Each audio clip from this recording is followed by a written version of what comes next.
Oh, that's who Will is. I mean, sometimes when you're playing a really good defense, it's going to be tough sledding, but you got to keep playing. Obviously, fortunately, our defense was playing well, and so kept getting the ball back to him.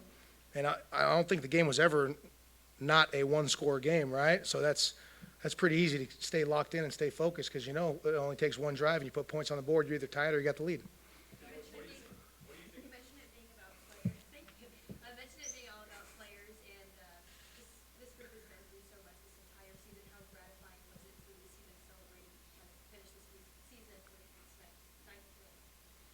Yeah, I know our last two games we finished with some heck of celebrations. Obviously on Thanksgiving Day and then this one.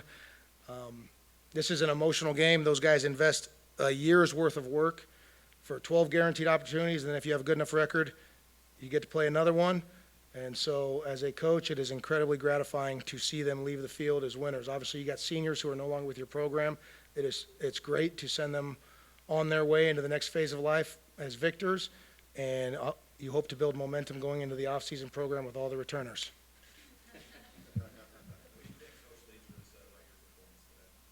I think he'd be pretty mad at me for some of them bad clock management issues.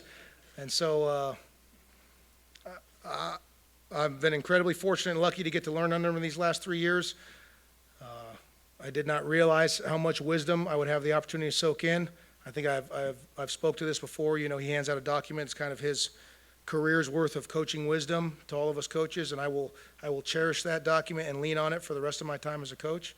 And I'm sure he'll find a way to let me know my mistakes. Do you anticipate calling the plays on defense moving forward? I don't think today's about that, right? Today's about players, the way they went out there and executed and played, and then obviously it's about this team getting to 9 wins and the legacy they've left, and obviously it's about Mike Leach and his influence on this program and how lucky we are to have been with him the last 3 years. Now, forgive me if this is a trivial question, but the formation on the first play we took for the late game, what was significant about that? Yeah, I think I call it swinging gate. I don't know what other places call it, but I think Coach Leach's teams in past years have kind of been known for jumping into those funky formations.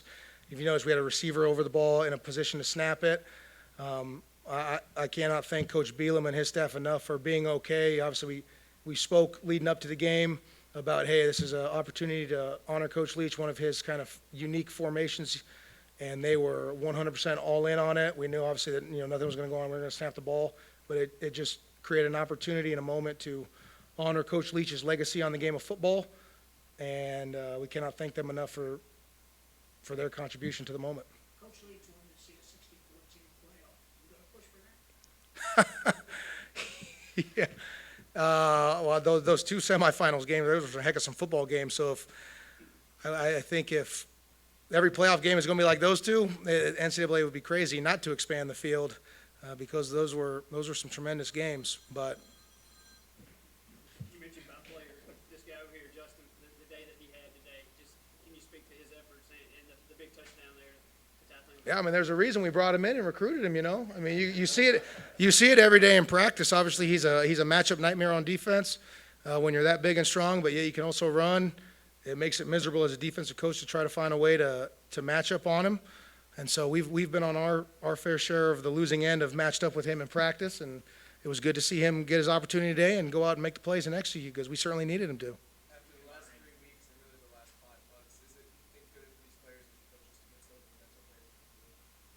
I think that's across college football. You work a year, you put in a whole year of work and effort, and I don't think probably the average person understands what these guys' days are like between, weightlifting, strength and conditioning, practice, academic responsibilities, class and tutoring outside of it.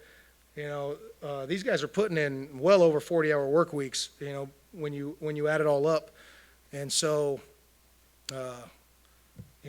that's across college football. All these young men, the work they've put in, obviously they've earned this reward. A bowl game is a reward for the work they've put in and the success they've had in the season. And to leave the field as victors, they certainly deserve several weeks off, go get well rested, because obviously when you show back up, we're right back to work. Last question. I didn't hear the beginning because of. You mentioned the heck of celebration after these last 2 games this season. How will you celebrate this game? I'm probably just going to take a nap on this plane first, but,